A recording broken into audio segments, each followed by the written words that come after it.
Okay, so good afternoon, everybody. So my name is Sophie Hadfield-Hill, and I'm a member of staff in the School of Geography, Earth and Environmental Sciences at the University of Birmingham.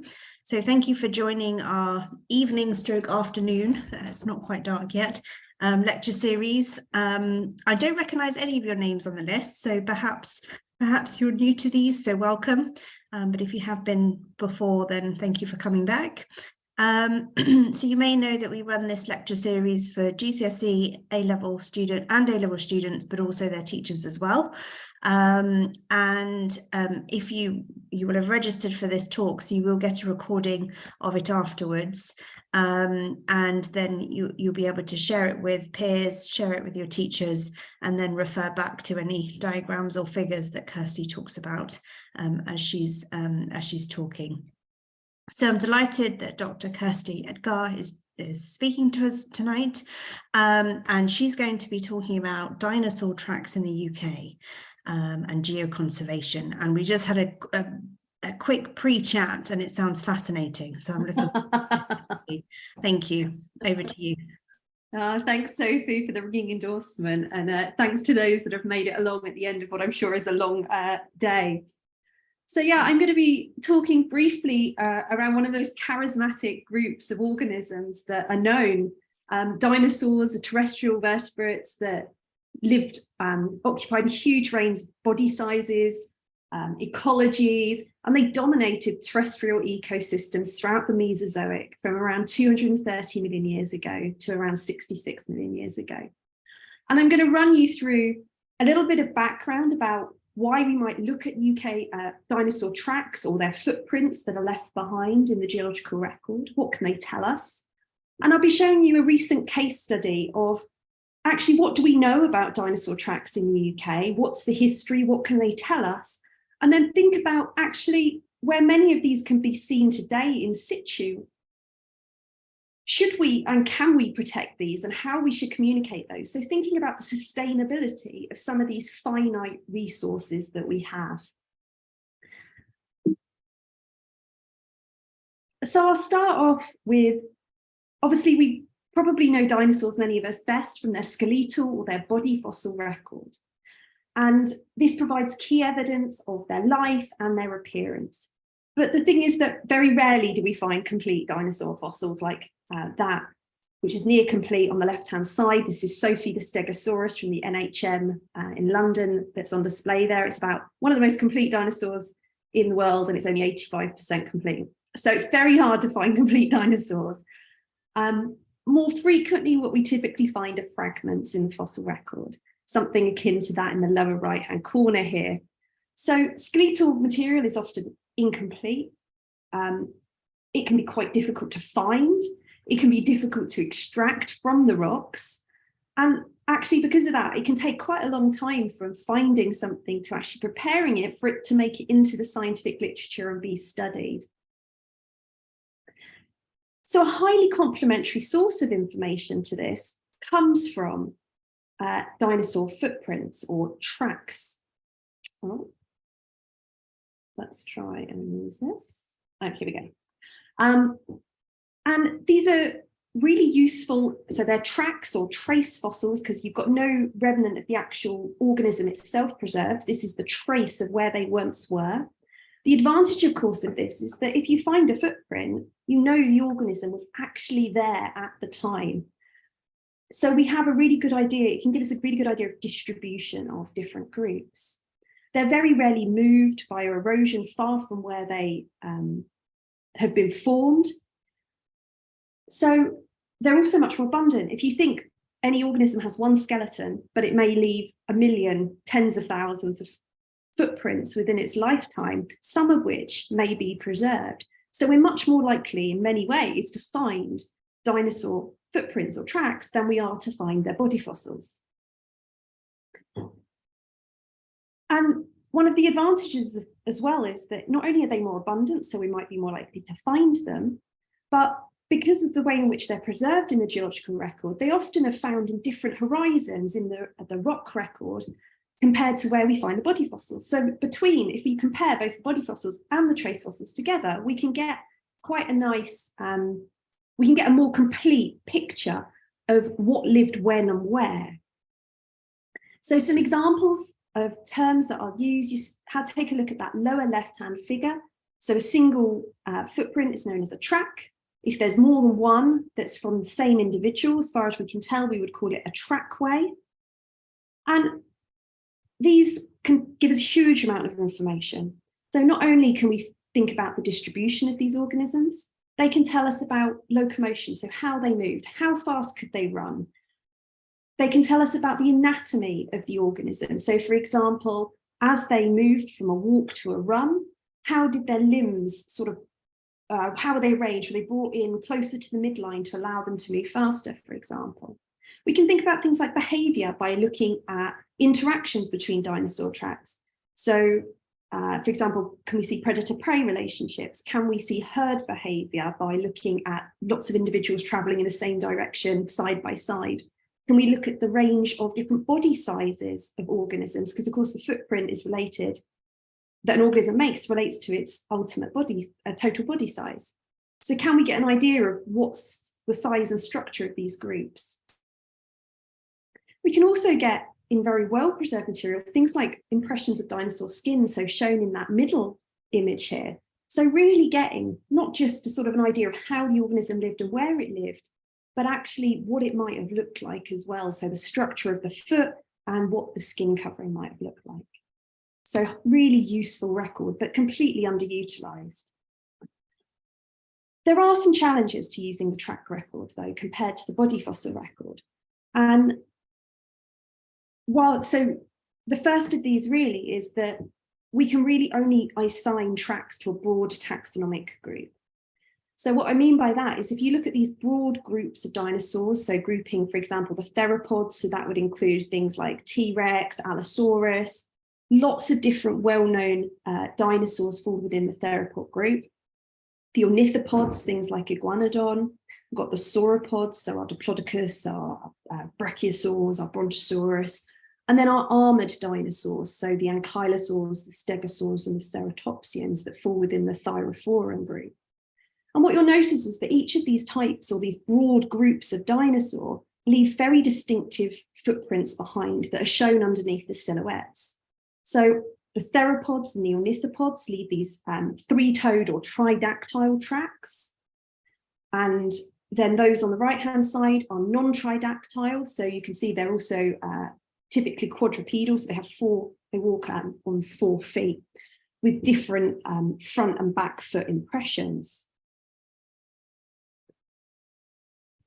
So each of those broad groups, it's really difficult to identify a particular species or a particular genus below this level.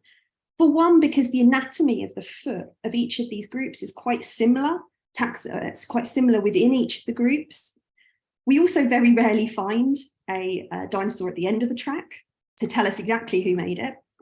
But also because of the vagaries of the geological record and the means by which the sediment type that the tracks are formed in, it can really affect how we see and the detail with which we can see and identify the track maker. So here's an example of what a very rare occasion, it's not a dinosaur, of where we can find a fossil at the end of a track and be very confident of exactly not just what type of species, but the individual that made that track. This is the longest death track in the world. It's about 10 meters long, and it's from a horseshoe crab that fell into a lake in Germany. And sort of, because the waters were anoxic, it expired before it made it to the bank and out of the water. So that's very rare. I don't think I know of any examples of this where we find a dinosaur at the end of the track. But in addition to sort of that anatomical caveat, you can imagine that the type of sediment that the dinosaur is walking over will impact the nature of the track that's preserved. So for example, if you have really coarse-grained sediment, like a conglomerate, you're very unlikely to preserve a detailed track. Whereas if you have a fine-grained sediment, like a mudstone that's shown on the right-hand side, so you think of sort of thick, soupy mud, you can leave a really detailed, nice, clean impression. Also, if you look at the bottom panel, so here looking from left to right, you can see this is an example of the same type of footprint, but it looks different depending on how sloppy, essentially, or soft the sediment is. So if you have a footprint made on a sort of not firm, because then you won't see an impression, but a sort of relatively firmish sediment, you could get quite a lot of detail, for example, fleshy pads and claws. But as the sediment loses its consistency or becomes coarser grained, you tend to lose some of that detail.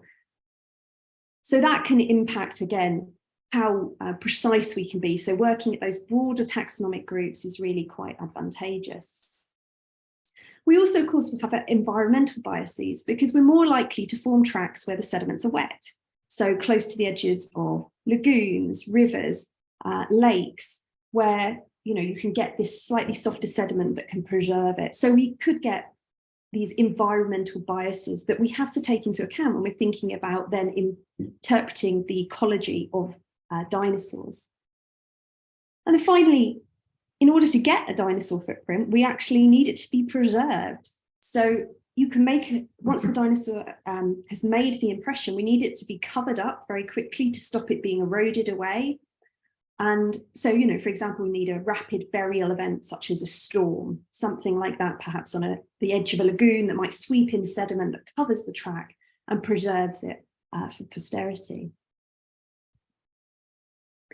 And just a few other sort of details. We can think about tracks. There are 3 different ways in which tracks are preserved. We have the true track. So this is the surface on which the dinosaur actually walks, and it's a depression in the sediment. And we can see that in the geological record if the bedding plane is exposed. We also have an under track.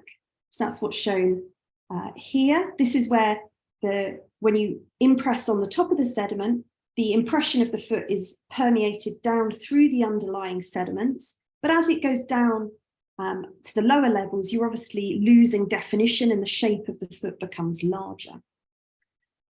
And then we have casts. This is where the footprint, the true track, is infilled with sediment. And then it's that can often, if the two become decoupled, you can often find that upraised track preserved. So you can see that in this top photograph. This is a sandstone cast of 2-track tridactyle prints from the North Yorkshire coast.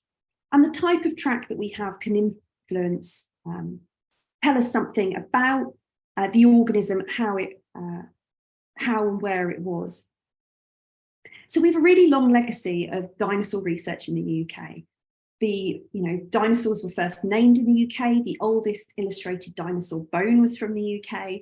And actually the sort of field of dinosaur footprint research started in the UK as well. Some of you may recognise the middle photograph here. This is an iguanodon or tridactyle footprint from the Isle of Wight, Hanover Point. There's sort of several hundred of them exposed on the beach down there as sandstone casts. And these were first illustrated and published in the 1850s, and at that point also connected to a dinosaur track maker, in this case, the iguanodons. So we've known about, or we've certainly connected these dinosaur tracks to dinosaurs for several hundred years now. So what I'm going to do over the next few slides is take you through a little bit of what do we know about the distribution of these in terms of around the UK, where can you find dinosaur tracks, and when are they, what time intervals do they represent, and then what does the study of the tracks add to our understanding of what we get from the skeletal record and some of the biases that might be operating on this record. So this is the result of recent research that brought in a large body of our undergraduate students, but also colleagues here at the University of Birmingham and Natural England, one of the managing bodies along with Jurassic Coast Trust. So first of all, on the left-hand side, you can see a map of the UK, and the coloured units on here represent rock exposures of different ages. So in purple, we have the oldest time interval, so the Triassic. so more than sort of 210 million years. In the blue, we have Jurassic rocks and where they're exposed. And then in the green, we have the Cretaceous rocks, which are the youngest Mesozoic rocks exposed. And the little dots on there represent locations where dinosaur footprints have been found. Some of them have been removed to museums, some are still in situ, some are no longer known where they are. So this is a historically sort of accumulated record here. So we have more than 260 reports, and you'll notice that the majority of those reports are from England. So looking at the pie charts on the right-hand side. And that's probably no surprise when you look at the distribution of the rocks in which we might find the dinosaur tracks. Most of them occur within England.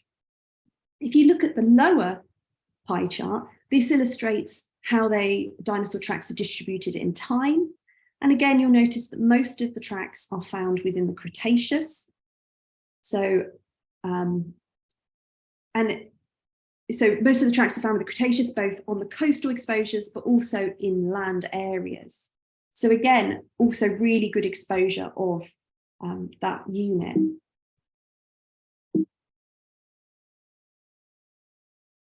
If we think about where we most commonly have found the fossils, most commonly find them on the coast, because of course you can imagine erosion means that you've got these large cliffs exposed, stuff is continuously being eroded out, you find a lot of rockfall, and actually most commonly where people find dinosaur tracks, both the public and academics, is by walking along the beach in areas where there are rocks of the right age.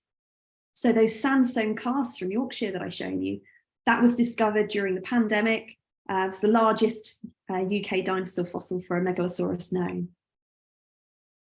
We also typically, but more rarely, might find them, for example, along the edges of rivers. You might find them in other areas where rocks are exposed, particularly in quarries. So particularly historically, there's been a lot of quarrying or other engineering works that have led to rocks being exposed and dinosaur tracks being found within them. For those that like a bit of UK lithostratigraphy, this is how the tracks are distributed in terms of the different names of well-known British rock units. And if you look at the orange and the blue, there are two particular groups that I'll pull out here, and that's the Wealden and the Purbeck that typically occur in the early Cretaceous, or predominantly occur within the early Cretaceous. These are very common units down on the south coast of the UK. And the Wealden in particular is extremely famous for those that enjoy researching dinosaurs, because it's the unit in which most UK dinosaurs have been found and has a huge sort of wealth of historical work on that unit. And it's still where we're getting a lot of really new and novel specimens coming out of that particular lithological group. In terms of the lithologies in which we find dinosaur tracks, we typically find them in sandstones. Very few in mudstones, so very fine-grained, because of course, while I said it's easy to make the impression, mudstone, once it's consolidated, is actually quite soft, so it's very rapidly eroded away, particularly if it's in a coastal setting with waves constantly crashing down and eroding it. So we would typically find sandstones preserving tracks, and a lot of the times as a cast, so where sand has infilled a mudstone print, the mud is eroded away, but the sand is left behind. And very few conglomerate, very few tracks preserved in conglomerates, but then also limestones are very common. So again, think about sort of beach settings where you might have a lot of biological carbonate material, shelly beaches. You can get tracks preserved in those environments around the edges of lagoons quite commonly as well.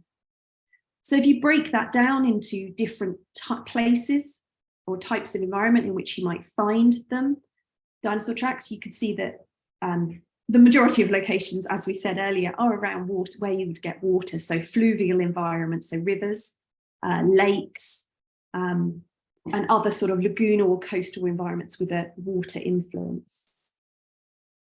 So to summarize, we typically find, although not exclusively, dinosaur tracks in Cretaceous fluvial sandstones that are exposed on the coast. In terms of what the dinosaurs look like that we're finding, tridactyle or three-toed prints, the most common form that are found in the geological record, compared to the non-tridactyle forms. And that may in part be because they're easier to recognize as something different. And if you look at the top right image here, this is a sauropod trackway, but actually you could imagine that if only one of these was preserved, it could look just like a depression in the rock. So actually our record in the UK of these non-tridactyle tracks from sauropods and thyrophorans is relatively recent. So we've known about tridactyle tracks and the track makers since the 1850s. We've only known or had a record of dinosaur tracks that aren't tridactyle for about 25 years. So knowing what you're looking for is also really key. So there might be some bias in terms of this distribution that we have to take into account if we use it to reconstruct our past communities. How those break down into the specific larger taxonomic groups is shown in that second pie chart. So you can see the most common, if most of the tracks are tridactyle, most of the dinosaurs that we find in the UK are ornithopods and theropods, ornithopods in particular, with a smaller amount of other groups. If we put that same data set now, and rather than looking at it as pie charts, look at it through time so that we can understand how dinosaur communities have changed through time. In this top panel, you have number of track occurrences. And then this is through time from left to right, left being the oldest. So this is the Triassic, around 230 million years ago, going through to the end of the Cretaceous, around 66 million years ago. And each of the colours here represents a different dinosaur group. And the first thing you probably notice is the record of track occurrences is really quite discontinuous. So it's spiky, there are gaps in it. And the second of which is that there's a large switch. So in those early, in the older part of the record, here on the left-hand side, we've dominantly got our theropods and our sauropods that are represented here, or sauropodomorphs. Then we've got a window into dinosaur communities from the track fossil record in the Middle Jurassic, where the community is a little bit more diverse. And then as we go into the early Cretaceous, this is where we have the best record of the largest amount of dinosaur tracks and the best record. And you'll see there's a change. So now the ornithopods, this pale blue colour, have switched to becoming the most abundant group represented at this time. But throughout the track record, we see very rare record of the armoured dinosaurs, the thyreophorans. In these next two panels, so looking at this lower one first, shows the distribution of tracks, which is our red record, so the record we've just talked through, versus the body fossil record through time. So this is also the UK body fossil record. And if you directly compare the two, just at a first glance, you'll notice that the record of dinosaur body fossils, so skeletal remains, is much more consistently present. They're more consistently present through time. But that there are some similarities in that we have lower numbers in the upper Triassic, of course, when the group's first evolving, versus the early Cretaceous and later, when they're more abundant. And looking at panel B, which is the middle panel here, which shows the breakdown of the different groups within the body fossil record, you can see that, again, there's very similar patterns. We have the green and the yellow, so the sauropods and the theropods dominating our upper Triassic communities, just like the track record. And then in the early Cretaceous, that much more diverse assemblage dominated by ornithopods. So this perhaps gives us some confidence that despite the very different biases that are operating on these two different records, they're preserved in different ways, they've got, been through different geological filters. Actually, the tracks are telling us, or giving us a sort of realistic signal of what might be happening. So in the absence, one or the other, in the absence, if we, for example, don't have body fossil record, the track fossil record can help us to fill in some of those gaps. And the final lower panel here shows you the distribution or the relative proportion of terrestrial rocks. So where there's green, it means there's a lot of terrestrial rocks deposited, and where there is a gap, there are no terrestrial rocks. And so if we look at how that correlates with the distribution of track and body fossils, you can see that all the peaks are roughly in the same place. And this makes sense in terms of dinosaur tracks. Of course, they're a terrestrial group, so you're typically only going to find them where you have terrestrial rocks. Whereas we predominantly find the body fossils in terrestrial sediments, but you'll notice we also get them, for example, in some of these gaps where there are no terrestrial rocks, because of course, skeletal material can be washed out into the ocean. So we do sometimes find dinosaur material within marine rocks, not because the dinosaur actually lived there, but because the material has been washed out, for example, by storms, floods, and other processes. Just to give you a quick overview of how that distribution looks against the British lithostratigraphy, which is shown, these are the different groups that we talked about before. So for example, we've got the Cretaceous chalk up here, we've got our well-known Wealden and Purbeck groups in the early Cretaceous. I'm comparing here directly for each of the dinosaur groups, the track record on the left and the body fossil record for that group on the right, represented by the bone in the darker colour. And if you look at each pair, you can see that the Wealden and the Purbeck group in the early Cretaceous, they actually provide an amazing window and complementary record into what those communities look like. And we have all of the major groups represented, both in the track record and the body fossil record. Whereas if we go to the Upper Triassic, you'll notice that so this is the Mercia mudstone, very well exposed in South Wales, for instance. We typically we don't have a skeletal record of any of those groups, but we do find tracks of two of the groups, the Sauropodomorpha and the Theropoda. So that tells us that groups were there in the absence of the body fossil record. And similarly, if we go to the Raven Scar Formation, this is a mid-Jurassic unit, perhaps sort of 140, 150 million years old. You'll notice that the difference in the colours highlights that whilst we do know about these groups from body fossils and trace fossils in terms of the armoured dinosaurs and the Sauropodomorpha, we only find track records of theropods and ornithopods. So the Raven Scar is the North Yorkshire, is a unit exposed in North Yorkshire. So we actually don't have any body fossils there. So the tracks tell us that the dinosaurs were in that area when we can't find the body fossil record. So that can be, again, when we're starting to build up a picture of where dinosaurs lived, how they migrated and moved, can be really important for understanding not just that big picture UK signal, but for that regional signal as well. So ultimately, to finish off that first section, that there are various controls that act on the track record. So the sedimentology, the environment, the collection biases, so how easy it is to recognize them, where you're getting them from, and also the amount of rock exposure that you have to potentially find these things within. All of those will influence the record that you find, and you have to take those into account when you're looking at the fossil record and reconstructing patterns of diversity. But ultimately, dinosaur tracks do, despite being a particularly underutilized resource, they do have great value, and they can validate the patterns from the body fossil record, giving us confidence in those partial records that they are actually telling us something meaningful.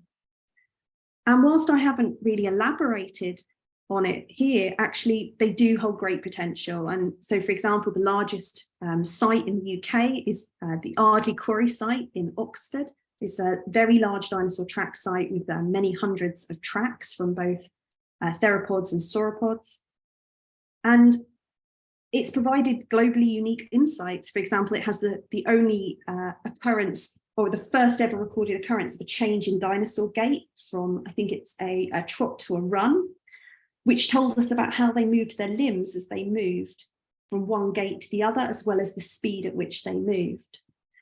Unfortunately, that site is currently under a landfill, which brings me on to my next topic, which is, I'm just briefly going to touch upon this idea of geoheritage.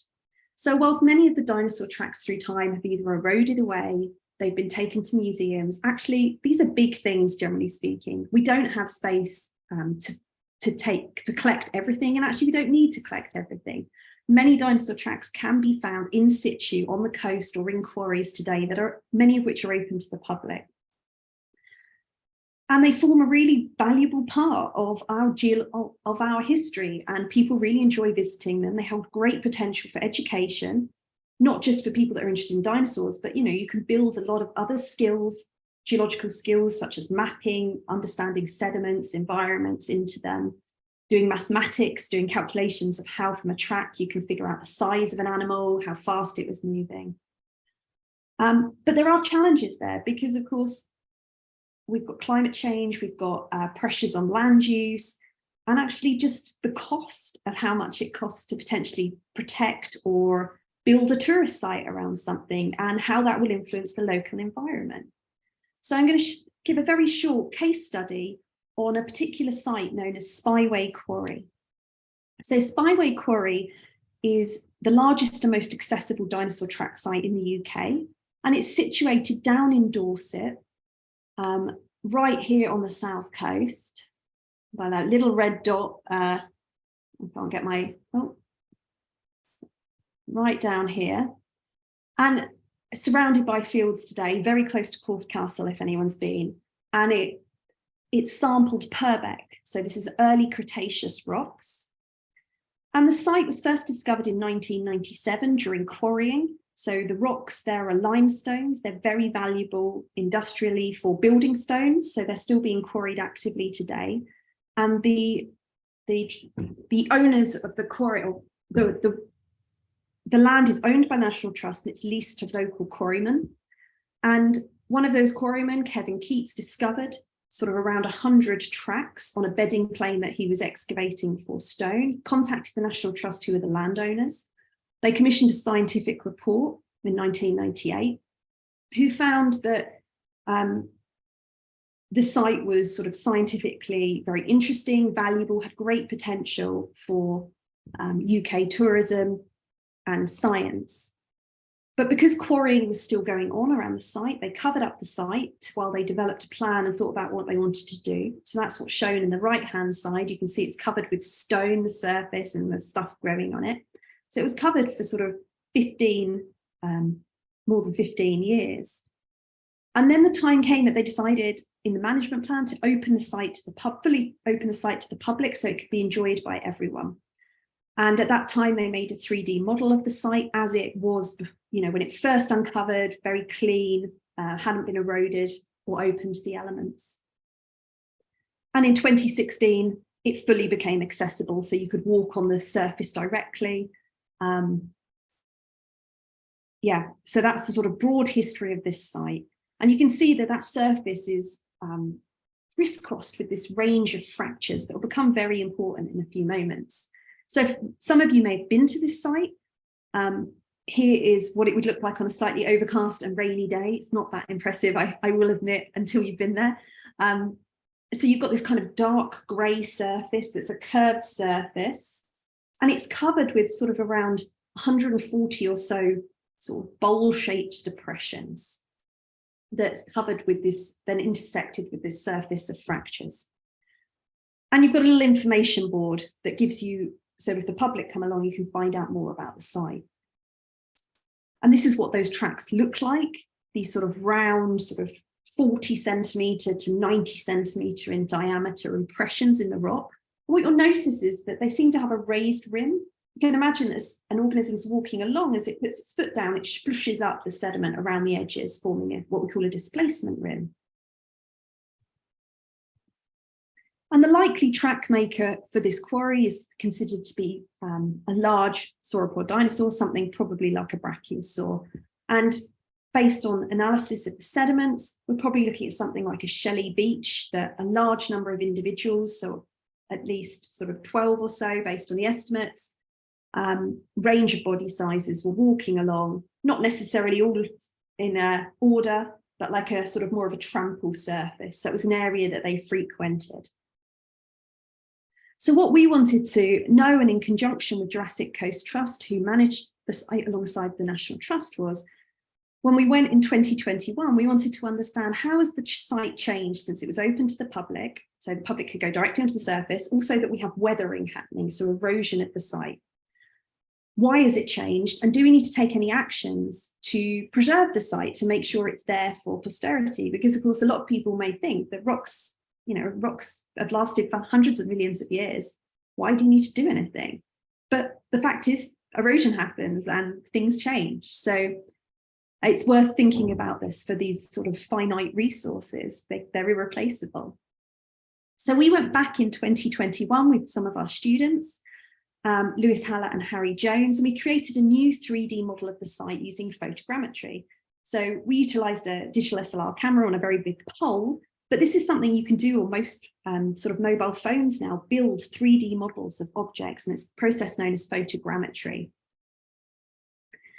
From those 3D models that we made in 2021 versus the original models that were made by Jurassic Coast Trust before the site when it was first opened and exposed to the elements in 2014, we mapped the surface, so traced over the top and figured out where all of the footprints were, and that's what you can see on the left-hand side. And then we overlaid these to generate the map on the right, which showed us the distribution of tracks on the surface and how they might have changed, or which ones we could see today that perhaps we couldn't see in the past, and vice versa, because of things like vegetation growth onto the site or stuff being eroded and lost away. So we identified around 140 tracks at the site using this method. And from those photogrammetric models, we don't just look at the flat surface, but you can look at the depth space, because of course tracks, they're depth, so they've got a vertical dimension. So we can look at how that sort of the vertical surface changed. And that's what's shown in the lower panels here. This is a color-coded the elevation of the site, with yellow being depressed, so you can see where the tracks are these depressions, and the blue meaning it was an elevated relatively. So that was one element, building these models so we can look at the site through time. The other thing we wanted to understand was how visitor numbers changed through time. So we put a visitor counter on the site, and we found that there was something like 10,000 visitors a year, something that actually was not known before, because the site is not managed. It's completely open to the elements.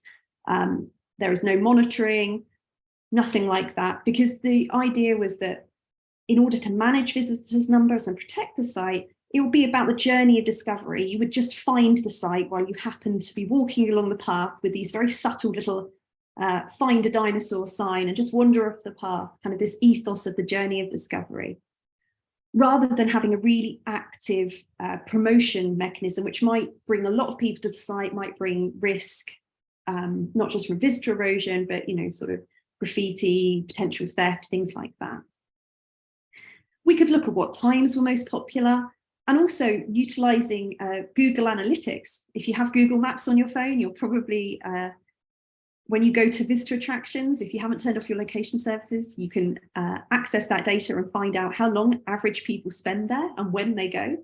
So we found that most people spent about 20 minutes at this site. So this was all sort of to feed into the idea of how are the public using the site and what are they doing there.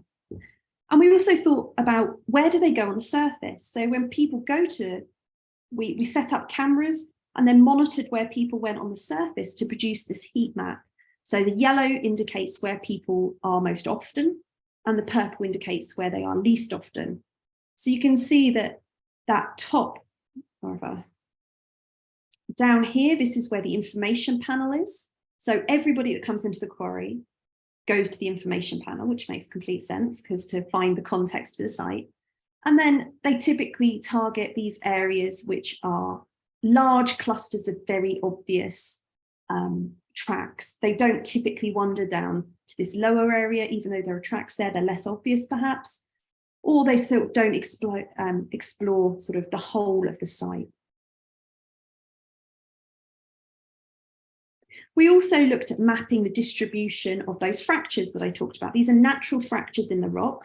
They're caused by weaknesses in the rock as stress and strain has been applied through time. So there's been a lot of sort of folding of the rocks locally because of large scale things like far away plate collision. And this is sort of the remnants of some of that stress that's led to some of these fractures. And these are perpendicular and cross the entire surface. So that's the network of blue that you can see in the background.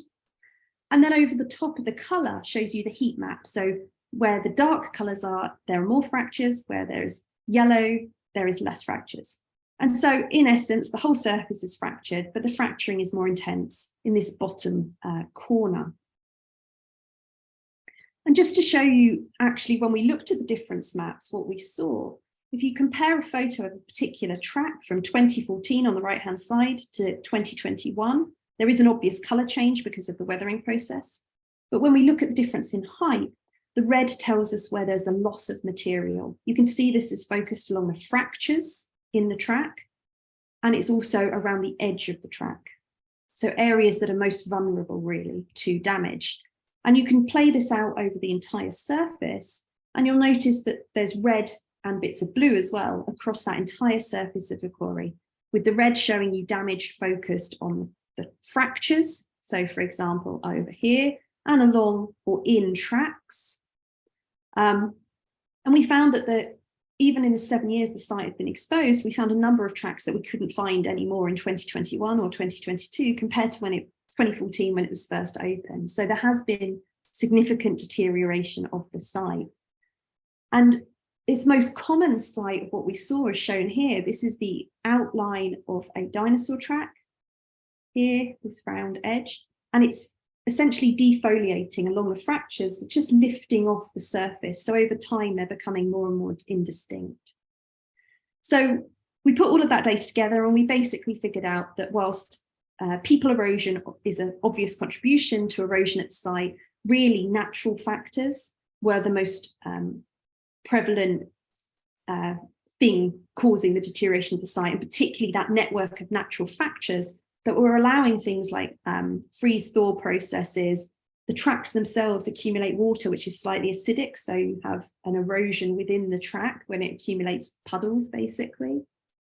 Dust abrades the surface because it's a curved surface, so high winds, stuff just gets across.